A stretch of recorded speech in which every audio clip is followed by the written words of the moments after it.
Today for Devotions with Daniella, we are reading from the Book of Daniella, uncultured, signed copies here. This is a chapter called Bookworm, and it is about homeschooling. And we are going to start a new program that's going to be such good schooling, and they're giving us diagnostic tests. And they've promised that everyone can start off where they test to. And I'm loving it. I'm about 8 years old. I put my head back down and kept working, fascinated by the various kinds of math problems, history questions, and reading comprehension. I had never seen anything like it before. Even when I didn't know the answers, I felt like I was learning something by simply being asked the question. I saw a world of possibility on those blank lines and inside those empty boxes waiting to be filled.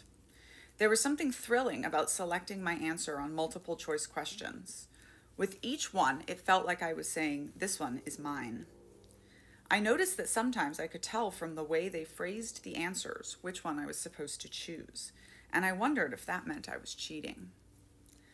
I don't know exactly how long I stayed in the room, but it was after they brought around sandwiches for lunch, bread with slices of cheese and tomatoes, with lemonade to drink because it was a special occasion. I loved our version of lemonade, a dark brown liquid of fresh squeezed limes off a tree in our backyard, stirred with thick raw sugar so brown it was almost molasses. The sugar was a rare treat and helped me stay focused, and I felt less sleepy after lunch. Only about a dozen of us were left by then.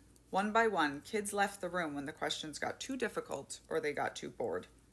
The further along I got, the more I struggled, but I was determined to keep going, even after the questions had gotten much too hard for me to answer, especially the history and science ones. I knew a little bit about photosynthesis and the Mayflower, but mostly we had focused on math and English, since systemite books taught science and history were usually filled with the devil's lies. We had to cut out so many pages with dinosaurs, evolution, or stuff about the Holocaust that our books always ended up with more pages ripped out than not. Grandpa had written a book called 7,000 Years of World History, which he said included everything that happened from when God created Adam and Eve until the present day.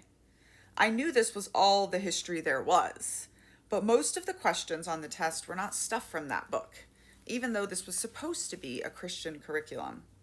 I guess the Mennonites didn't know Grandpa's version of history either. That just proved to me they weren't truly God's people. Some uncle would explain to me if I ever bothered to question the disparity before punishing me for it. Long after I couldn't answer any more questions, I sat and read through them, imagining one day learning the answers. But I couldn't stay there forever. When it was only me, Mary dear, Abigail, and the two oldest teens, it was time to get ready for dinner. I wondered if any of the bigger teens had made it all the way through the 8th grade material. I made a bet with myself that I had earned a spot in 4th grade, which I thought would have been 1 or 2 grades higher than I would be in systemite school. I ran off to wash my hands, imagining the smile on my mom's face at dinner when I told her how I'd lasted the whole day on the diagnostic test. Decisions in the family were complex. It seemed like this decision should be easy, just look at the test scores. But nothing was ever as simple as looking at data. Adults had to pray over everything, asking God to tell them what to do. There was always hidden meaning somewhere, regardless of the facts. Still, I felt hopeful. I wasn't the coolest kid, and I would never be the prettiest, but I could carve out a place for myself as the smartest. It was what I held on to, even when it turned against me, even when smart became a slur. A few days later, Auntie Patty, looking stern, approached me at the breakfast table. "I want you to know that you tested between the 3rd and 4th grade levels," she said. I could feel my face drop. I was sure I'd done better than that. But I was concerned about more than her words. Why did she need to tell me in advance, privately, if I would find out in a short time anyway? A few minutes later, we marched into our classroom.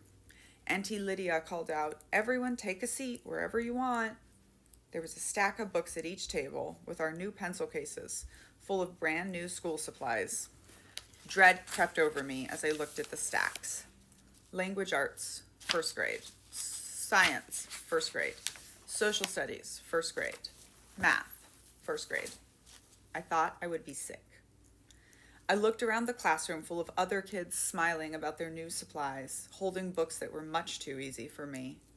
My most difficult task that day would be shoving down my bitterness. What a cruel joke it had all been, getting my hopes up like that. I should have known we would never be allowed to be individuals. The adults had no reason to differentiate our schooling. It would be too hard on the rotating teachers, too hard to supervise different levels of workbooks. And what was the point?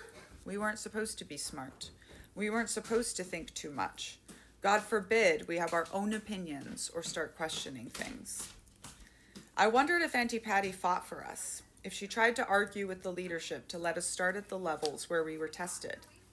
I thought she probably had, and that's why she'd looked so serious. I wondered if she'd been punished for asking for a change.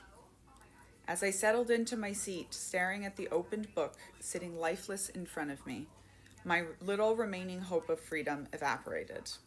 I would never belong in the family. I could read all the books we had and still never truly escape this world. I was trapped.